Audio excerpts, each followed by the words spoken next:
Good day, everyone. Welcome to our presentation on network models. My name is Charvet M. Magayan with my partner Ned Enrique Gicom.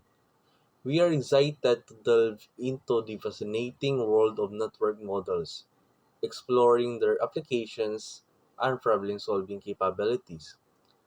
Today, we'll be focusing on three key areas within the network models. First, we'll discuss the minimal spanning tree problem, a fundamental concept in network optimizations. Next, we will explore the maximal flow problem, which deals with determining the greatest possible flow through a network. Finally, we'll examine the shortest route problem, a widely applicable problem with numerous real-world applications. So, before we delve deeper, let's establish some basic terminology. As you can see in the diagrams, the points on a network are called nodes. These are typically represented as circles, but can also be squares or rectangles depending on the context. Think of nodes as locations, intersections, or any point of interest within the network. The lines connecting these nodes are called arcs. Arc represents the connections or relationships between the nodes, such as roads, pipes, or communication lines. So, next now we delve into our first problem, the minimal spanning tree problem. As the slide indicates, this is a network problem with the primary objectives of connecting all the nodes within the network while simultaneously minimizing the total distance or cost required to do so. In simpler terms, we want to find the most efficient way to link all points in a network without creating any loops or cycles and using the least amount of resources possible. But before that, let's walk through the steps involved in solving a minimal spanning tree problem. First, select any in the network. Start by choosing any node as your starting point. The choice is arbitrary and won't affect the final optimal solution. Second, connect this node to the nearest node that minimizes the total distance. From your starting node, connect it to the closest node in the network. This forms your initial connection. Third, steps considering all the nodes that are now connected, find and connect the nearest node that is not connected. If there is a tie, select one arbitrarily. Look at all the nodes that are currently part of your growing tree. Find the nearest node that isn't yet connected and add it to the tree. If you have a tie, meaning two or more unconnected nodes are equidistant, choose any of them. This tie suggests that there may be more than one optimal solution. Repeat the third step until all nodes are connected. Continue this process of finding the nearest unconnected node and adding it to the tree until all nodes in the network are connected. At this point, you found your minimal spanning tree.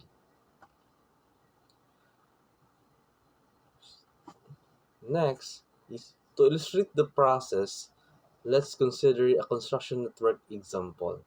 Imagine we need to connect several construction sites and it will be represented by the nodes with roads, and we want to minimize the total road construction cost.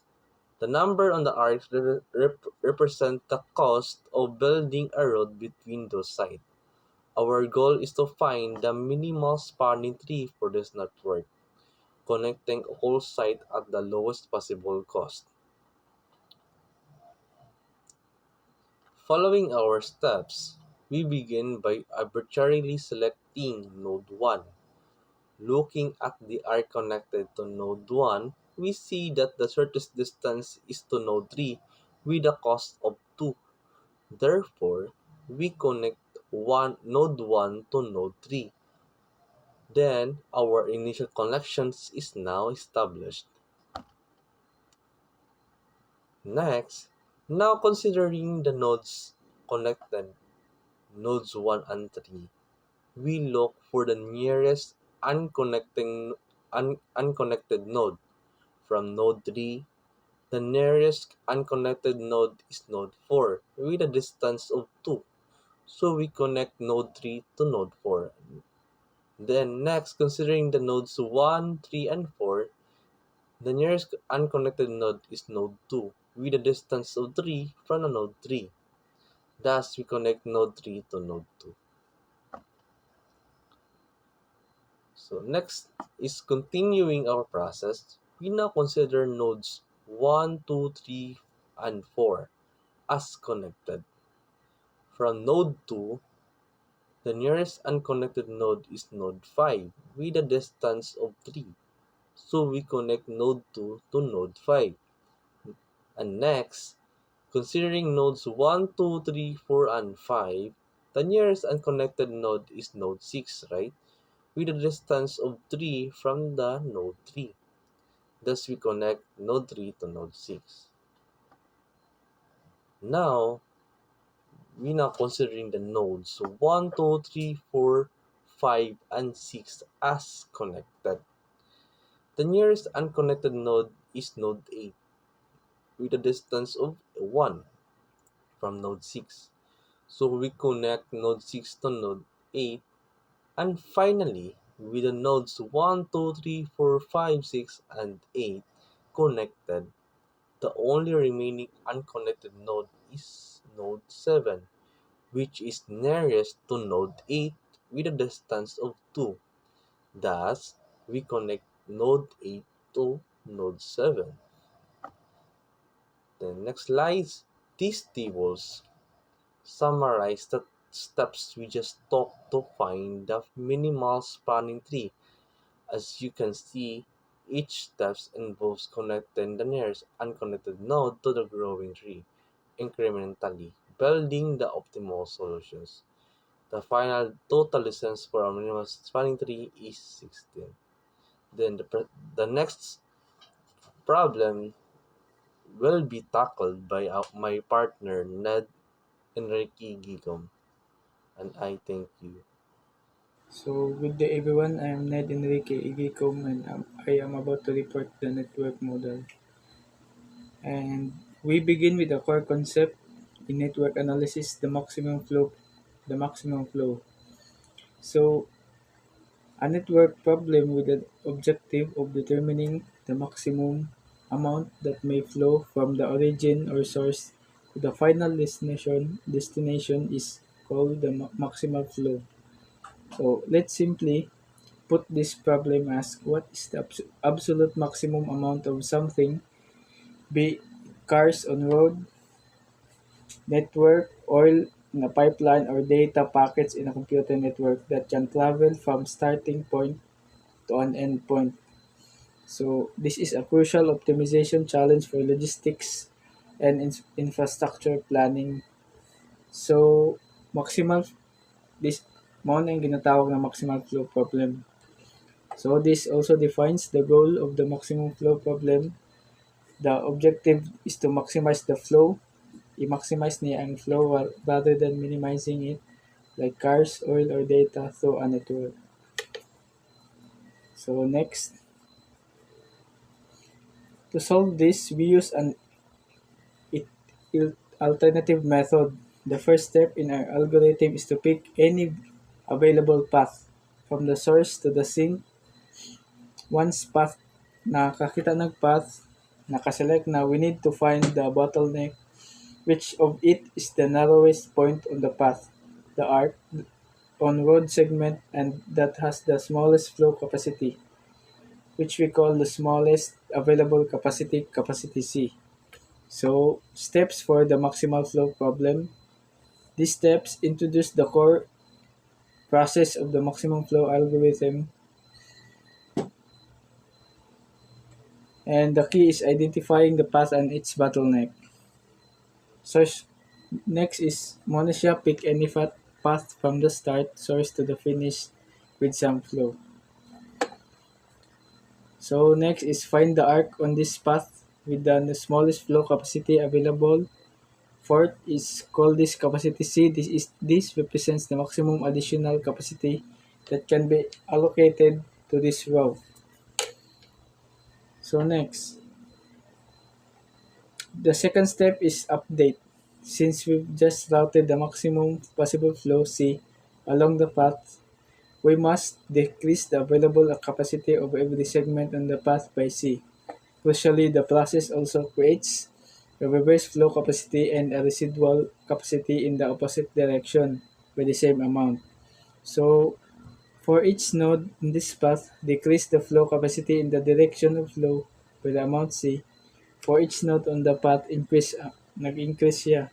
So, the analysis and practical explanation of the steps of maximum flow algorithm is this describes the updating step. We allocate the bottleneck flow or to the chosen path, which reduces the capacity on forward arcs and creates an equal amount of residual capacity on reverse arcs for potential rerouting. So,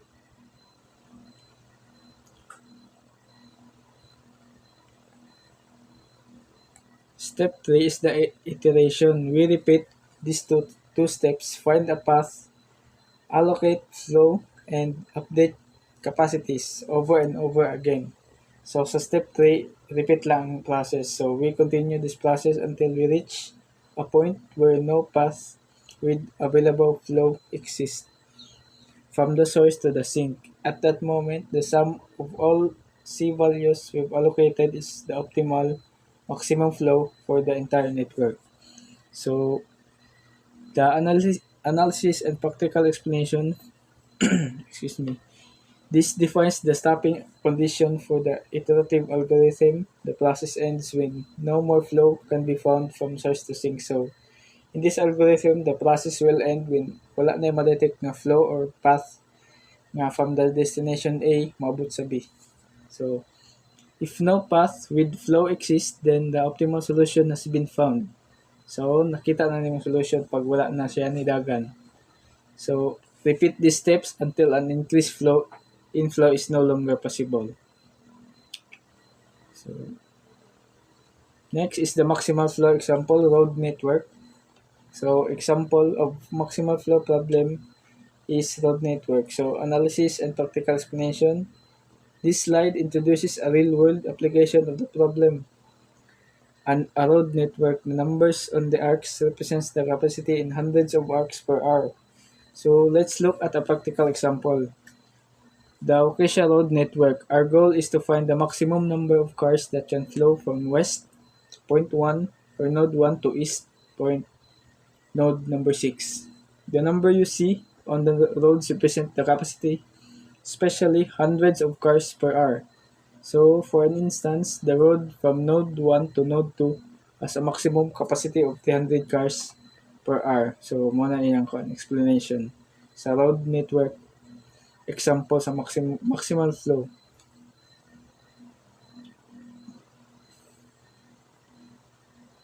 So,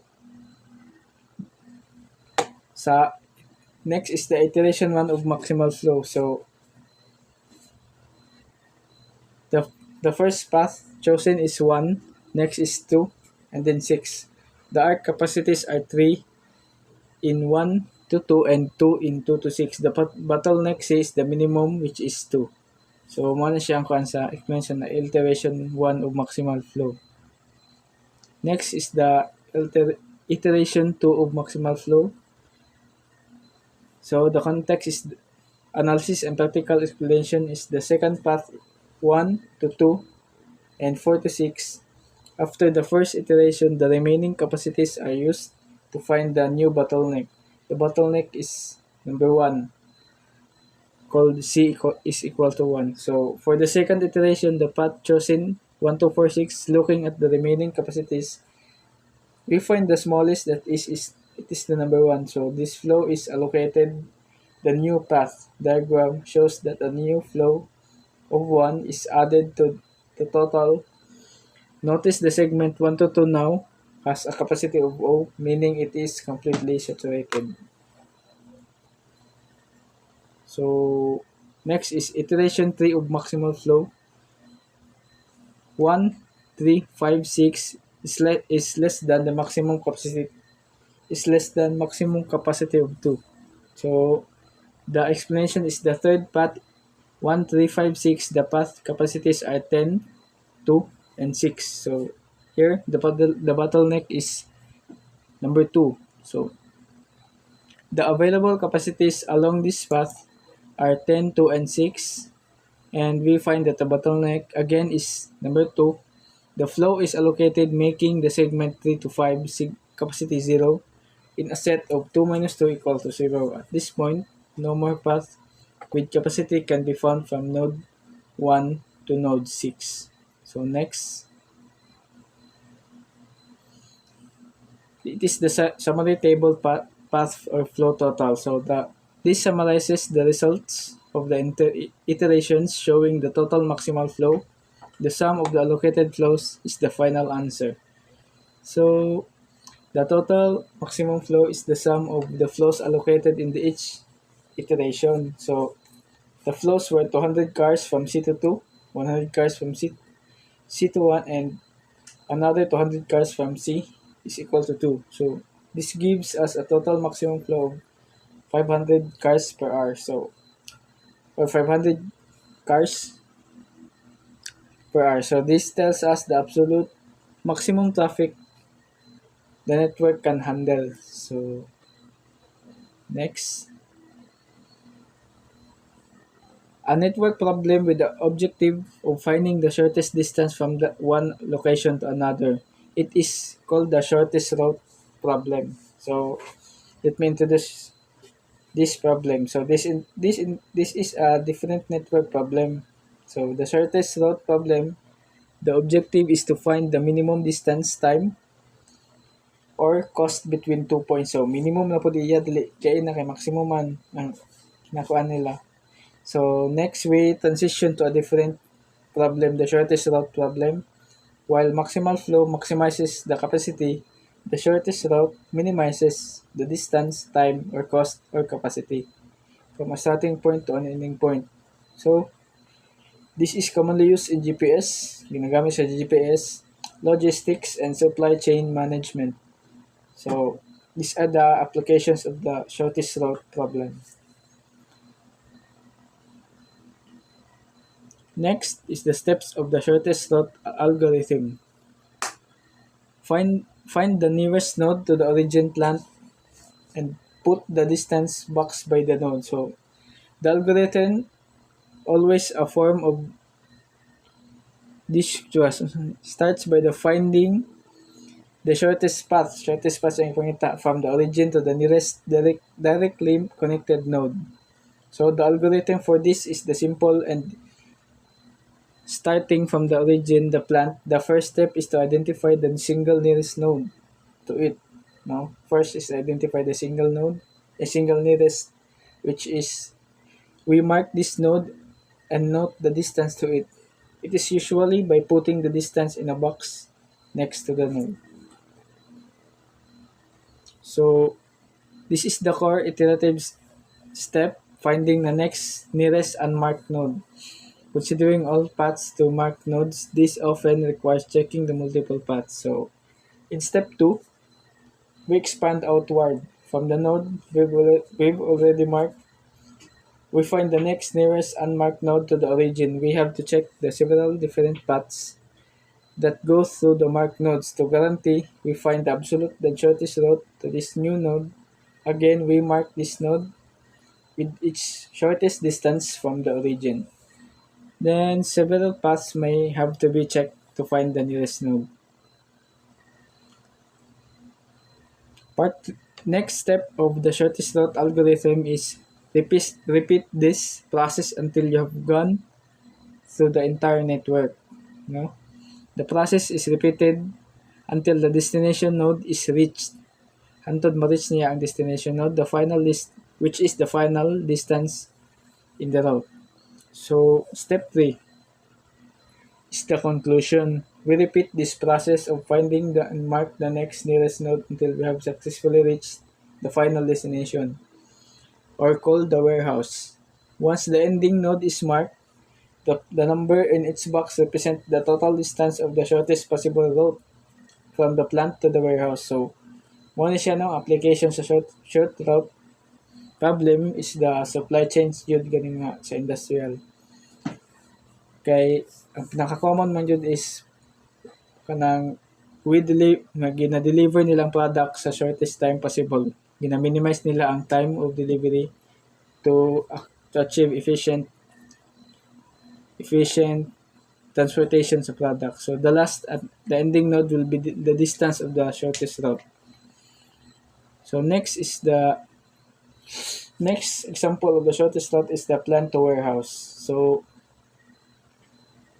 this slide introduces the example finding the shortest route from a plant node 1 to a warehouse node 6.